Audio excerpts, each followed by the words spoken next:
ఎట్టకేలకు జానీ మాస్టర్ను గోవాలో పోలీసులు అదుపులో తీసుకున్నారు. గోవా నుండి షిప్ ద్వారా వేరే దేశానికి పారిపోవడానికి సిద్ధంగా ఉన్న జానీ మాస్టర్ను సైబరాబాద్ S40 పోలీసులు అదుపులో తీసుకున్నారు. నిన్న మాకు రాయదుర్గం పోలీస్ స్టేషన్ నుంచి ఒక 0 ఎఫ్ఐఆర్ రావడం జరిగింది.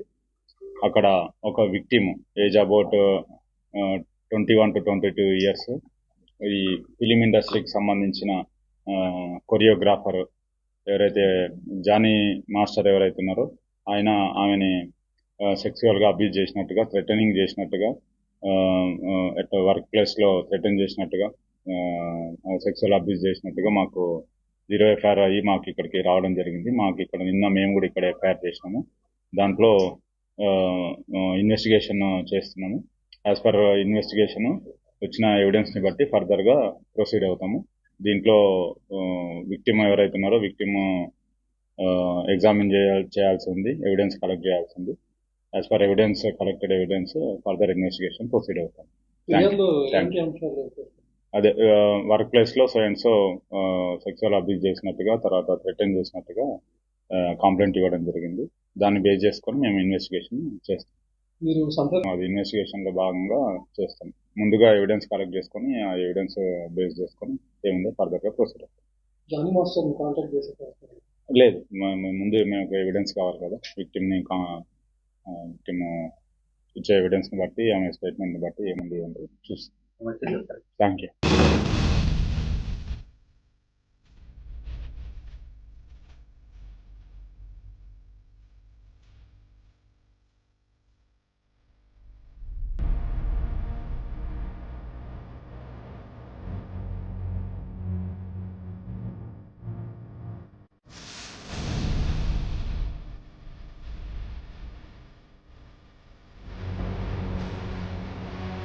ఇప్పుడు ఈ కేసు బాంబేకి వస్తుందా, నార్సింగ్కి చూస్తారా?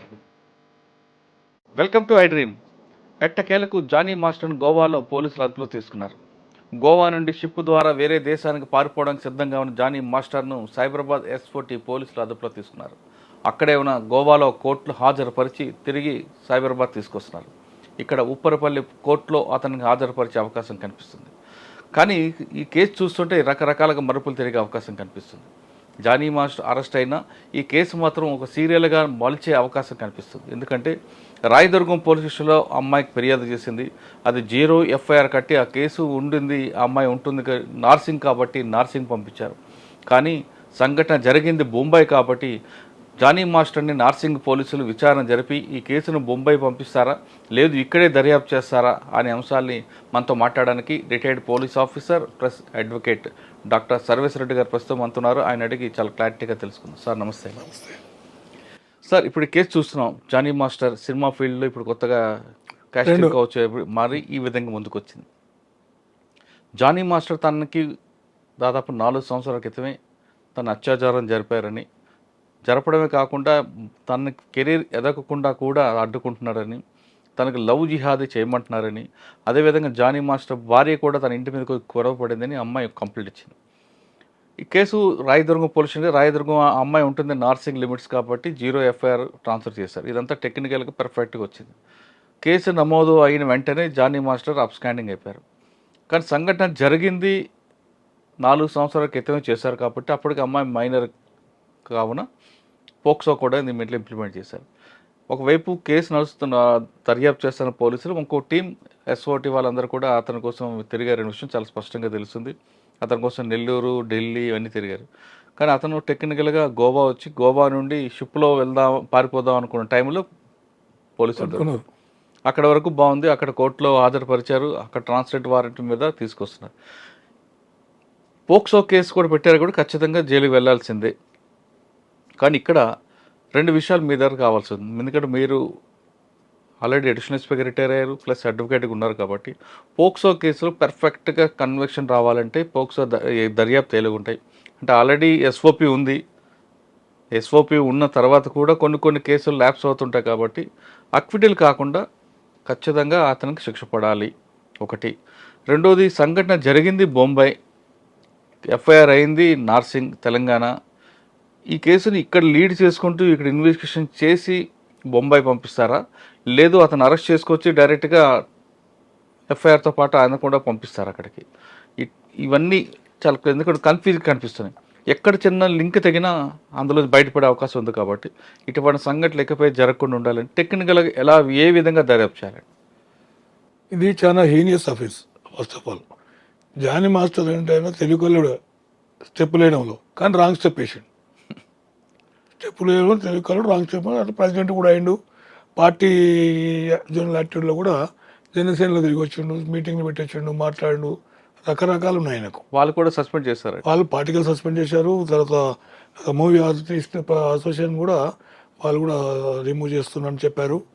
తర్వాత ఎవరు ఏం చేసినా ఒక మైనర్ గాను జాలి లేని జానీ మాస్టర్ ఆ విధంగా చేయడం అయితే కరెక్ట్ కాదు.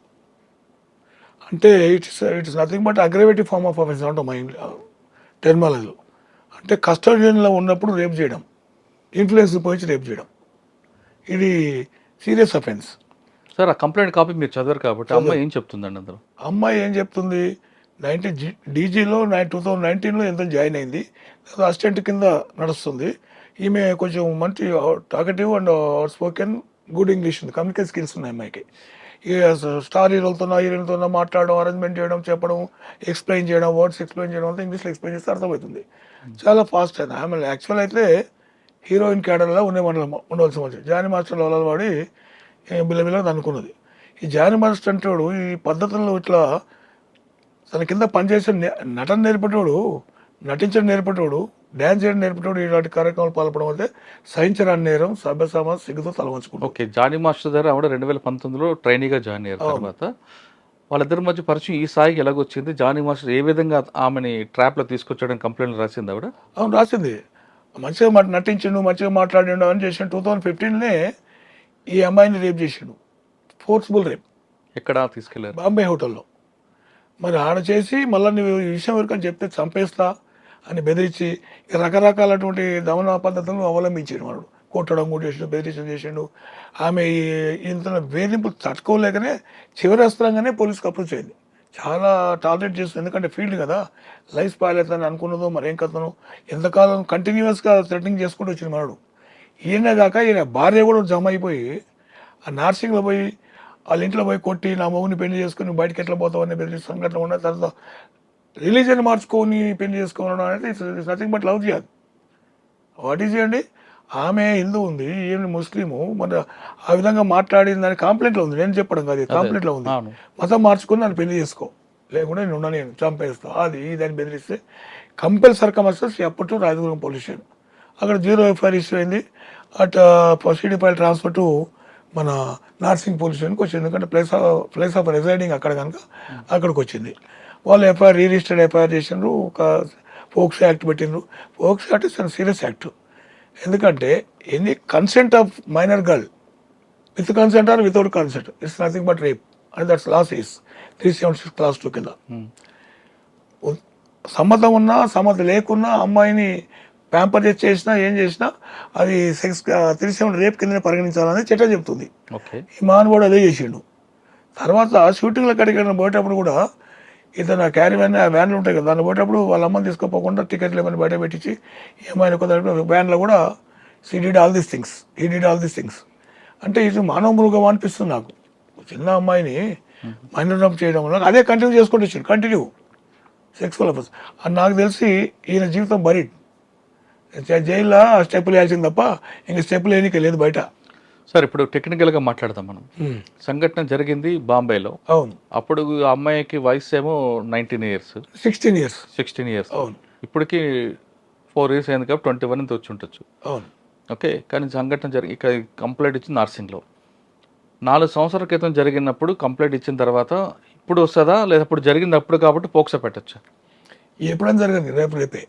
కరెక్టే, అదే 21 years పోక్సో రాదు కదా? రాదు, కానీ ఇప్పుడు అమెండ్ అయింది కదా, సెక్షన్ అమెండ్ అయింది, పోక్సో యాక్ట్ వచ్చింది, ఆటోమేటిక్గా దీంట్లో వస్తుంది కేసు. అంటే 16 సంవత్సరాలు ఇప్పుడు చేశారు కాబట్టి అప్పుడైనా రేపే. అదే 7 years to 10 years, ఇప్పుడు అదే ఉంటుంది. కాకపోతే యాక్ట్స్ ఎవిడెన్స్ పాయింట్ ఆఫ్ వ్యూలో కొంచెం స్ట్రాంగ్ ఉంటుంది పోక్సో యాక్ట్, ఎస్కేప్ కానీ ఉండదు. అంటే మామూలుగా అంటే మనం గత సెక్షన్ ప్రకారం 376 కాకుండా ఇప్పుడు పోక్సో పెట్టారు. రైట్ సార్, పోక్సో పెట్టారు, ఇంతవరకు బాగా పర్ఫెక్ట్గా చేశారు. ఇప్పుడు ఈ కేసు బాంబేకి వస్తుందా, నార్సింగ్ వాళ్ళు చూస్తారు? ఇప్పుడు గోవాలో కస్టడీ తీసుకున్నారు, they produce in the concern court of area. Produce చేసి ట్రాన్సిట్ వారెంట్కి హైదరాబాద్ తీసుకొచ్చిన తర్వాత ఉప్పరపల్లి కోర్టులో ప్రొడ్యూస్ చేస్తారు, మళ్ళీ కస్టడీ పిటిషన్ చేస్తారు, వేసిన తర్వాత ఇంట్రాగేట్ చేస్తారు, కన్ఫెషన్ అండ్ రికవరీ ఉన్నాయి, కన్ఫెషన్ కథ రాస్తారు, రాయాల్సిందే. రాసిన తర్వాత అప్పుడు మళ్ళీ again they will produce in the court of law, జైలుకి పంపమని. జైలుకి పోయిన తర్వాత అప్పుడు ఫర్దర్ ఎవిడెన్స్ గ్యాదర్ చేసిన తర్వాత ఇక్కడ కూడా ఎఫెన్స్ అయింది కదా, ఇది ఒక డిఫరెంట్ అఫెన్స్ కదండి. ఇది కూడా డిఫరెంట్ మేజర్ అయినా రేపే అవును. కాన్సెంట్. ఇక్కడ కంటిన్యూ చేసుకుంటూ వచ్చింది మనోడు, ఇక్కడ కూడా అదే వస్తుంది కనుక 2 ఛాన్సులు దీంట్లో. ఒకటి ఫస్ట్ రేపు అక్కడ కనుక రేపు కింద అక్కడ పంపాల్సిన అవసరం లేదు, ఎందుకంటే పోక్స్ యాక్ట్ వచ్చింది కనుక వీళ్ళు చేసిండ్రు. ఇక్కడ రేపు కంటిన్యూ అవుతుంది కనుక పోక్స్ యాక్ట్ పెట్టిన అది ఉంది, ఇది ఉంది. ఇక్కడ వచ్చే నర్సింగ్ పోలీస్ కూడా చేయొచ్చు, బాంబేకి పంపాలని మ్యాండేట్ ఏం లేదు ఇప్పుడు, ఎందుకంటే ఇక్కడ సేమ్ అఫెన్స్ జరిగింది కదా, కంటిన్యూ అవుతుంది కనుక పంపకుండా యాడ్ చేసుకొని ప్లేస్ ఆఫ్ అఫెన్స్ పోతారు, అక్కడ పంచనామా చేసి రాసుకొస్తారు, అక్కడ విట్నెస్ ఎగ్జామ్ చేస్తారు, ఏ రోజు ఏ కథ ఎవరు దిగిన కథ అని రికార్డ్ తీసుకుంటారు. అది ఇది హోటల్ రికార్డ్ తీసుకొని అక్కడ జరిగిన దానికి ఐఎం ఎవిడెన్స్ కోఆర్డినేట్ చేస్తారు, అంతే తప్ప ఫస్ట్ ఇన్సిడెంట్ జరిగింది బాంబే హోటల్. మరి అక్కడ వాళ్ళకి ట్రాన్స్ఫర్ చేయరా? చేయరు, తప్పకుండా అయితే చేయాలి. కానీ యాక్ట్ మళ్ళీ ఇక్కడ సేమ్ యాక్ట్ ఇక్కడ జరిగింది కదా, సేమ్ యాక్ట్ అవును, ఇక్కడ రేపు జరిగింది కదా, అక్కడ ఏజ్ గ్రూప్ ఏజ్ డిఫరెంట్ కానీ రేపు సేమ్ జరిగింది. కరెక్టే సార్, అది పర్ఫెక్ట్ ఉంది. కానీ ఈ లైన్ ని డిఫెన్స్ వాళ్ళు తీసుకున్నారు అనుకోండి. రెండు ఉన్నది ఇంట్లో. ఇక్కడ రేపు ఉంది కనుక రిమాండ్ చేసిన తర్వాత అక్కడ రేపు ఉంది కనుక పాయింట్ ఆఫ్ డ్యూటీ, ఫస్ట్ రేపు కనుక పాయింట్ ఆఫ్ డ్యూటీ అక్కడ సిడి ఫైల్ పంపొచ్చు, కంప్లీషన్ ఆఫ్ ఆల్ పంపించగల. అదొకటి. పంపలేదనుకున్నా కూడా ఇది నాట్ ఏ క్రైమ్, ఇక్కడ కూడా చేయొచ్చు అనేది నా కాన్సెప్ట్. అంటే ఒకవేళ అక్కడ రేప్ కేసులో చూపించి ఇక్కడ లవ్ జిహాదీ తర్వాత వైఫ్ వెళ్ళి కొట్టింది కాబట్టి ఆ సెక్షన్ లో రిమాండ్ చేసి ఇక్కడ 506 మీటింగ్ అన్నీ వస్తాయి, ట్రెస్పాస్ కొట్టింది అన్ని ఇక్కడనే వస్తాయి. ఇక్కడ కూడా రేపు అయింది కదా, మళ్ళీ కూడా చేసి ఇవన్నీ ఇక్కడ వస్తాయి. ఫస్ట్ అఫెన్స్ అక్కడ ఉంది కనుక మనం ప్రైమ్ అఫెన్స్ తీసుకుంటే అక్కడే పోతుంది. కాకపోతే ఇక్కడ సేమ్ అఫెన్స్ ఇక్కడ కూడా అయినాయి కనుక అది ఎటు చేసినా ఎంత పెద్ద నేరం ఏం కాదు, పెద్ద ఎస్కేప్ అయ్యేంత సీన్ లేదాడ. అంటే ఇక్కడ డిఫెన్స్ వాళ్ళకి అదొక లైన్ దొరుకుతుంది కదా, ఫస్ట్ ఏ లైన్ దొరకదు, ఏ లైన్ దొరకదు, లైన్ అంతే అటే ఇటు అటు 2 దిక్కులు ఉంది.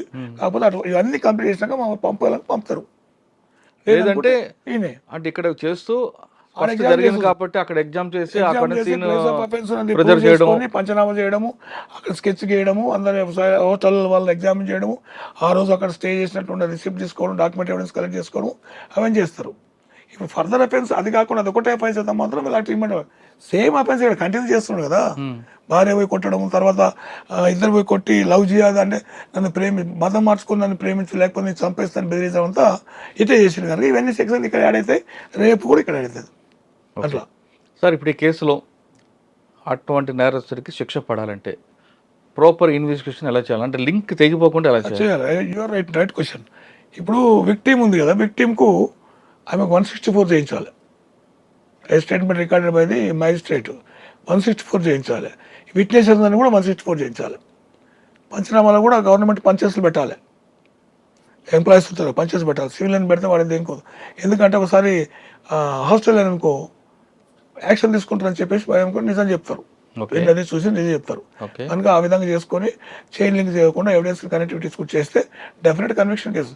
ఇంకోటి ఏముంటుంది అంటే దీంట్లో no further evidence is needed, victim evidence is substitute to constitute the offence అనేది లా సేస్, ఎవిడెన్స్ యాక్ట్ చెప్తుంది. 114 అవన్నీ ఉండేది అట్లా, 113, 114 ఎవిడెన్స్ అట్లా ఇవి చెప్తాయి. ఎందుకంటే ఒక ఇంట్లో బెదిరించింది ఇంకోరికి ఎట్లా వస్తుంది, 4 గోడల మధ్య వేసింది కనుక ఆమె స్టేట్మెంట్ బిలీవ్ చేయాలనేది లా, మే ప్రెజ్యూమ్ సెల్ఫ్ ప్రెజ్యూమ్ కింద వస్తుంది. అందు గురించి ఆ ఫర్దర్ స్టేట్మెంట్స్ ఒక దొరకవు మనకు, అయినంత మాత్రం కేసు పోతుంది. డెఫినెట్ కన్విక్షన్ కేసు 10 సంవత్సరాలు తక్కువ కాదు. భార్య భర్తలు ఇద్దరు, ఆమె చిన్న కూడా జైలు పోతుంది, ఈయన చిన్నపాలు జైలు పోతాడు. ఓకే సార్, ఇప్పుడు 164 స్టేట్మెంట్ చేస్తుంది ఒకటి సరిపోద్దా, లేదు మెడికల్ ఎవిడెన్స్ కూడా కావాలి? మెడికల్ ఎవిడెన్స్ ఫార్మల్గా ఉంటుంది తప్ప అది ఎవిడెన్స్ మస్ట్. ఆమె విన్నది ఆమె ఎట్లా బాధ పెట్టింది ఇవన్నీ ఉంటాయి కదా. ఇప్పుడు ఆ మార్క్స్ ఏమి ఉండవు, నీళ్ళ మార్క్స్ కానీ మార్క్స్ కానీ ఏమి ఉండవు. కాకపోతే అంటే సెక్స్ చేసినట్లయితే కన్ఫర్మ్ ఇస్తారు, వెర్జినిటీ లేదు అని చెప్పి ఇచ్చేస్తారు. కరెక్టే సార్. ఆ మెడికల్ రిపోర్ట్లో కూడా అంటే రేప్ వల్ల కాదు, లేదా ఇంకొక రకం కూడా వెర్జన్ కాదని కూడా ఇచ్చారు, డిప్లొమాటిక్ ఇస్తారు కదండి రిపోర్ట్. అట్లా అది ఏమంటాయంటే మీరు చెప్పేది కొన్ని కేసుల్లో ఉంటుంది, అది ఈ కేసు కాదు, ఇట్లా ఇది ఓన్లీ వెర్జిన్ కాదని ఇస్తారు అంతే. ఎవడు ఏం చేసినా వాళ్ళకి సంబంధం లేదు, she not virgin already admitting అని ఇస్తారు. అది అడ్మిజబుల్ ఈమె చెప్పిన దానికి మెడికల్ ఇచ్చిన ఈమె కన్య కాదు, ఇట్లా అయిపోయిన దానికి కూడా ఇస్తారు. అచ్చా, సో అది ఎవిడెన్స్ సరిపోద్ది. సరిపోతుంది. ఈమె స్టేట్మెంట్ మీరు చెప్తున్నట్లుగా అన్నిటికన్నా ఆ అమ్మాయి బయటకు వచ్చి చెప్పిందంటే తనకు జరిగిన అన్యాయాన్ని కోర్టు అదే అదే ప్రయారిటీ తీసుకుంటుంది, దాన్నే ఒప్పుకుంటుంది కోర్టు. ఫర్దర్ ఎవిడెన్స్ అవసరం లేదు, ఎవిడెన్స్ అట్లా క్లియర్గా ఉంది. సో దట్ ఈయన జైలు కోవడం ఖాయము, కన్విక్షన్ కావడం ఖాయము, చెప్పకూడదు ఖాయం. ఓకే, కరెక్ట్గా మీరు అన్నట్లుగా కన్విక్షన్ వస్తే జరుగుతుంది. నేను అంటుంది జానీ మాస్టర్ కేసు కాకుండా జనరల్గా మాట్లాడుతుంటా. ఇటువంటి కేసుల్లో ఒక స్టేజ్కి వచ్చిన తర్వాత కంప్లైంట్ విత్డ్రా అయిపోవడం లేదా విట్నెస్ అస్టాల్ అవ్వడం జరిగి అక్విటల్ అవుతుంటాయి. ఒకవేళ ఈ కేసులో 164 స్టేట్మెంట్ రికార్డ్ చేసిన తర్వాత కూడా బాధితురాలు నేను మర్చిపోయినాను ఇంకో విషయం చెప్పింది అనుకోండి, అప్పుడు ఏమవుతుంది? బాధితుడు యూటర్న్ తీసుకున్నారు. ఈ కేసు కాదన్నట్టు జనరల్గా విక్టిమ్ యూటర్న్ తీసుకుంటే ఏంటి పరిస్థితి? అవును, యూటర్న్ తీసుకున్నందుకే 164 ఉంది. అండ్ 164 చెప్పిన తర్వాత కూడా ఆవిడ నేను రేర్ చెప్పింది అనుకో, 164 పరిగణన తీసుకుంటాడు కోర్టు. అది మేజిస్ట్రేట్ రికార్డ్ చేసింది, అప్పుడు చెప్పకుండా పెట్టి చెప్తారా? అవును సార్, కానీ కొన్ని కేసుల్లో నాకు అంటే ఎక్యూజర్ పార్టీ విక్టిమ్ పార్టీ రెండు కలిసిపోయారు అనుకోండి, అప్పుడు కలిసిపోయినప్పుడు డిపెండ్స్ అపాన్ ది కోర్టు యొక్క ఉంటుందా? ఎవరైనా మనం ప్రిడిక్ట్ చేయలేము. ఎందుకంటే 164 ప్రకారం అయితే మాత్రం డెఫినెట్ కన్విక్షన్. ఇంకా ఏమైనా మా బెయిల్ అయితే ఇప్పుడు రాదు. అవును, నాకు తెలిసి 1 year లోపల అయితే రాదు. అంటే జైల్లో పెట్టి కూడా, ఎందుకంటే ఫోర్స్ను ఉపయోగించి అనుకున్న స్కిల్ ఉపయోగించి అమ్మాయి జీవితాన్ని మొత్తం పాడు చేశాడు. అమ్మాయి ఎక్కడ బతుకుదు అని పోయి వేరే ప్రోగ్రామ్ చేద్దామని పోతే కూడా ఆడ కూడా పోయి డిస్టర్బ్ చేశాడు. ఆడపోయి చేతులు వేయడం అబ్సినిటీ ఎక్కువ ఉంది బాగా. అందుకొరకు జానీ మాస్టర్ అనేది ఆయన జైల్లో పర్మనెంట్ ఉంటాడు. బయటకు వచ్చిన కన్విక్షన్ అవుతుంది, భార్య భర్తలు జైల్లో ఉంటారు. కానీ పప్పుకూడదు చెప్పకూడదు అనేది తెలిసిందాడ. సార్, ఇటువంటి సంఘటన సినిమా పరిశ్రమలో ఎక్కువగా అప్పుడప్పుడు మాకు కనిపిస్తుంటాయి. అవును, అంటే ఏదో ఇలా కేసు వస్తేనే కనిపిస్తుంది, కానీ సాధారణ జరుగుతుంటాయి. ఈవెన్ జరగకుండా తెర మీదకి రాకుండా ఉండాలంటే ఆ ఇండస్ట్రీ ఏం చేయాలండి? ఇండస్ట్రీ అసోసియేషన్, మా అసోసియేషన్ వాళ్ళందరూ వాళ్ళకు ఒక భరోసా కల్పించాలి. వీళ్ళందరి జీవితాలను నాశనం చేసుకునే పరిస్థితి రానియకూడదు. మా అసోసియేషన్ రెస్పాన్సిబిలిటీ. ఎందుకంటే ఇప్పుడు ఎవరో అమ్మాయిలు విలేజ్కి వెళ్ళొచ్చి డ్యాన్స్ నమ్ముకొని వచ్చి బతకడానికి వచ్చినప్పుడు ఇలాంటి పరిస్థితులు చేస్తే ఏంటి యాక్షన్ అని ఇప్పుడు తీసేసి, ఇటువంటి వ్యక్తుల వల్ల మొత్తం ఇండస్ట్రీకి బ్యాడ్ నేమ్ వస్తుంది కదా. చాలా industry, hotel industry bad name వస్తుంది. ఇట్లా ఇంకా నృత్యం చేయాలంటే కూడా భయపడుతుంది. డ్యాన్స్ చేయాలి, కొరియోగ్రాఫర్ ఈయన ఇంకోటి కొరియోగ్రాఫర్స్ ప్రెసిడెంట్ ఈయన. మరి అట్లా పొజిషన్లో ఉన్నోడు ఈ విధంగా చేస్తే what message is going to send to the choreographers? కాదు కదా అని ఈయన అన్నీ చేసిండు. కనుక అసోసియేషన్ కూడా, మా అసోసియేషన్ కూడా చాలా స్ట్రాంగ్గా రెస్పాండ్ కావాలి. రెస్పాండ్ ఆయన పర్మనెంట్గా రిమూవ్ చేసేయాలి. ఆయన మిగతా సినిమాలు ఏవైతున్నాయో ఎక్కడైనా ఆఫర్స్ వస్తే కూడా వీళ్ళకి తెలియకుండా ఏదంటే ఒక ఆర్డర్ పాస్ చేయాలి అసోసియేషన్కి వెళ్ళి. అది చేస్తేనే కొంచెం అమ్మాయి అసోసియేషన్ తీస్తే సినిమాలు రావులేండి. అదే రావు, కానీ మళ్ళీ వీళ్ళు ఏమన్నా మేనేజ్ చేస్తారు. దాంట్లో గ్రూపులు ఉంటాయి కదా, మేనేజ్ చేసినట్టే వీళ్ళు ఒక యూనిటీ ఉండి చేసేసి టర్మ్ యాక్షన్ తీసుకోవాలి, స్టబర్న్ యాక్షన్ తీసుకుంటే సినిమాలు రావు, జీవితం కొలాప్స్. ఒక అమ్మాయి జీవితాన్ని పాడు చేస్తే ఈయన జీవితం, ఈయన భార్య జీవితం అవుతాయనేది రావాలి. 45 years వాడు, అతను 45 years ఏజ్ అయినది. ఈ అమ్మాయి 21 years ఏమో అవసరం. 2 పిల్లలు ఉండరు, ఆయనకు పిల్లలు ఉన్నారు. ఇవన్నీ అనెథికల్ యాటిట్యూడ్ పాల్పడే వ్యక్తి ఎవరైనా సరే, ఏ స్టైల్లో సరే యాక్షన్ మస్ట్ తీసుకోవాల్సింది, తప్పకుండా తీసుకోవాల్సింది. మళ్ళీ ఫైనల్గా చెప్తున్నారు సర్వేశ్వరరెడ్డి గారు, ఈ కేసులో ఖచ్చితంగా పోక్సాలో ఆయన కన్విక్షన్ వస్తుంది, జానీ మాస్టర్ జైలు జీవితంగా పరిమితం అవుతారంటూ చాలా క్లియర్గా చెప్తున్నారు. పోక్సో కేసుల్లో కూడా కొన్ని అక్విటల్ వస్తాయి కాబట్టి ఖచ్చితంగా ఒక ప్రాపర్ ఇన్వెస్టిగేషన్ చేస్తూ అమ్మాయిని మెజిస్ట్రేట్ గారి ముందు అమ్మాయి స్టేట్మెంట్ రికార్డ్ చేస్తే ఖచ్చితంగా అంత శిక్ష వస్తుంది. ఎలాంటి సాక్ష్యాలు లేకపోయినా ఒక బాధితురాలు ఇచ్చిన స్టేట్మెంటే ప్రధానంగా సాక్ష్యం ఉంటుంది కాబట్టి ఇందులో ఖచ్చితంగా జానీ మాస్టర్ శిక్ష పడడం ఖాయం అంటూ సర్వేశ్వరరెడ్డి గారు చెప్తున్నారు. ఇది జానీ మాస్టర్ గారు జరిగిన వ్యవహారంపై సర్వేశ్వరరెడ్డి గారి ఇంటర్వ్యూ. వచ్చే వారం మరో ఇష్యూలో మళ్ళీ కలుద్దాం. అంతవరకు నమస్తే. Thank you sir. Thank you very much. నమస్తే.